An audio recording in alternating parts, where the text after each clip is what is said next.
Assalamualaikum warahmatullahi wabarakatuh. Hamdan syukran lillah amma ba'd. Sahabat manusia plural yang saya hormati dan saya banggakan. Polri sekarang sedang menjadi sorotan. Banyak orang kemudian yang membicarakan bahwa Polri di Pilpres 2024 ini tidak netral. Condong mendukung ke salah satu paslon. Tapi kita harus paham bahwa yang melontarkan kalimat-kalimat itu rata-rata dari lawan politik. Artinya orang yang punya kepentingan politik. Kita sebagai masyarakat yang bukan bagian daripada anggota partai, tim ses calon tertentu, maka kita harus melihat ini dalam kacamata kebijaksanaan, bukan kacamata kepentingan. Ya, kita punya kepentingan. Pemilu ini ingin jujur dan adil, menghasilkan produk yang benar-benar dipilih oleh kita sebagai masyarakat Indonesia.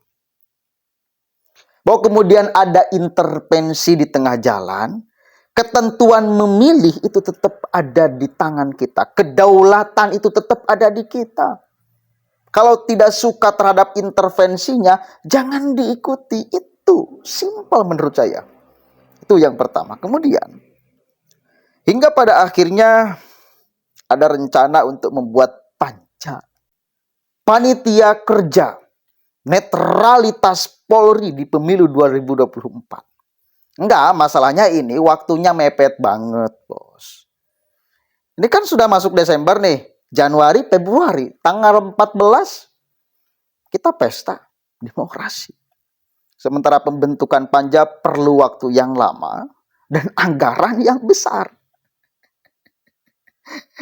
Menurut saya mending memaksimalkan perangkat-perangkat yang ada. Aturan Polri yang sangat mengikat itu banyak sekali. Di internal maupun eksternal. Pemerintah juga sama. Yang mengatur bahwa Polri harus bersikap netral. Tidak melibatkan diri dalam kegiatan politik praktis. Itu banyak, kurang lebih ada 10 loh. Aturan yang mengatur itu, internal maupun eksternal. Eksternal ada Kompolnas. Kapolri udah sangat tegas, bila ada anggota oknum-oknum itu selalu ada loh dimanapun ya. Kalau ada oknum-oknum yang kedapatan menyalahgunakan seragam kepolisian untuk ikut terlibat di dalam politik praktis, maka akan ditindak secara tegas. Ada Propam, ya, yang kemudian mengawasi Polri. Kalau melanggar bisa ditindak oleh Propam. Yang dari eksternalnya ada Kompolnas. Itu.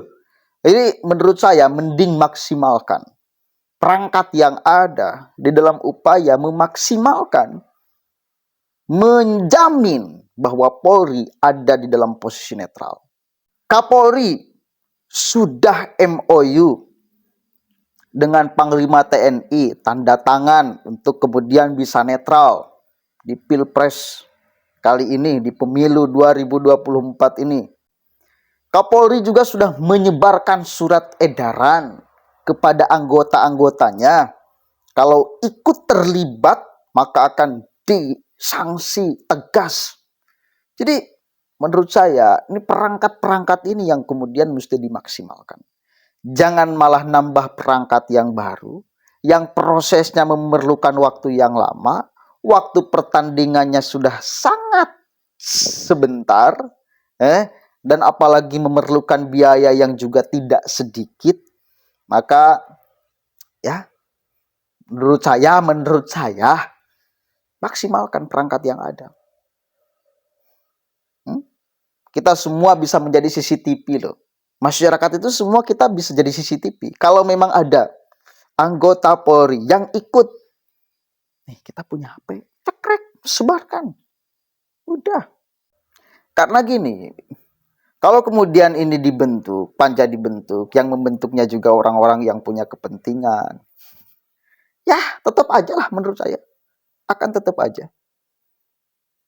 Mending maksimalkan perangkat yang ada. Kita semua solid sebagai masyarakat.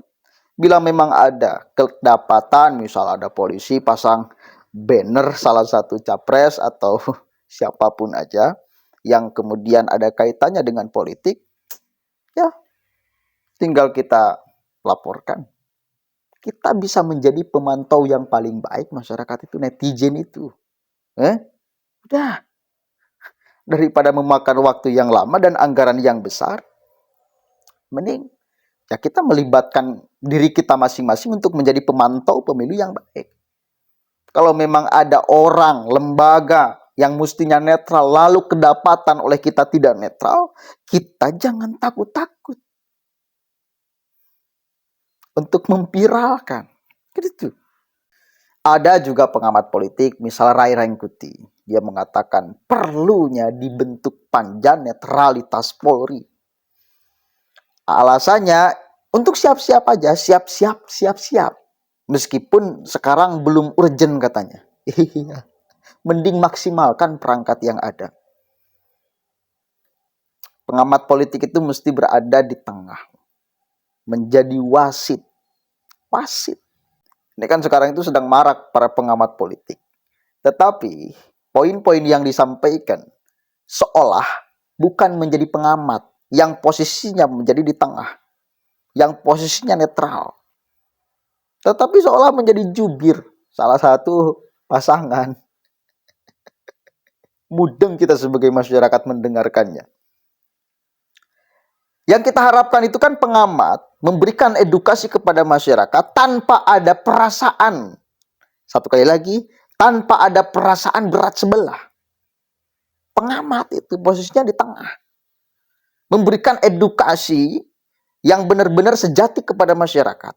Tanpa ada niat untuk memprovokasi atau untuk mempromosikan perasaannya yang dia dukung gitu loh.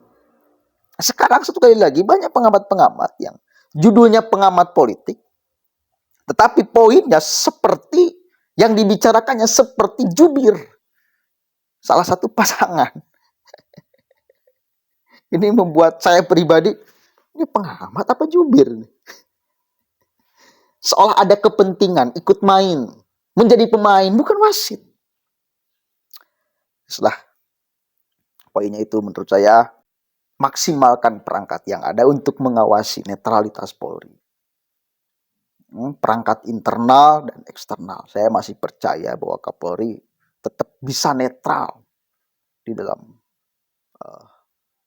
pemilu kali ini. Dan kita harus percayakan netralitas ini. Dan kita harus menjadi pengawas yang baik. Gak apa-apalah gak dibayar. Kita sebagai masyarakat gak apa-apa gak dibayar. Yang penting menghasilkan produk dari pemilu ini yang baik. Yang bisa membawa Indonesia ke arah yang lebih baik. Pemerintah hari ini sudah baik. Sudah sangat baik. Saya pribadi masih berharap orang yang melanjutkannya itu adalah orang yang berkomitmen melanjutkan segala apa yang telah dicapai oleh pemerintah hari ini. Itu ya. Mudah-mudahan ada manfaatnya. Allahul muwaffiq ila aqwamit thoriq wallahu a'lam bishawab. Assalamualaikum warahmatullahi wabarakatuh.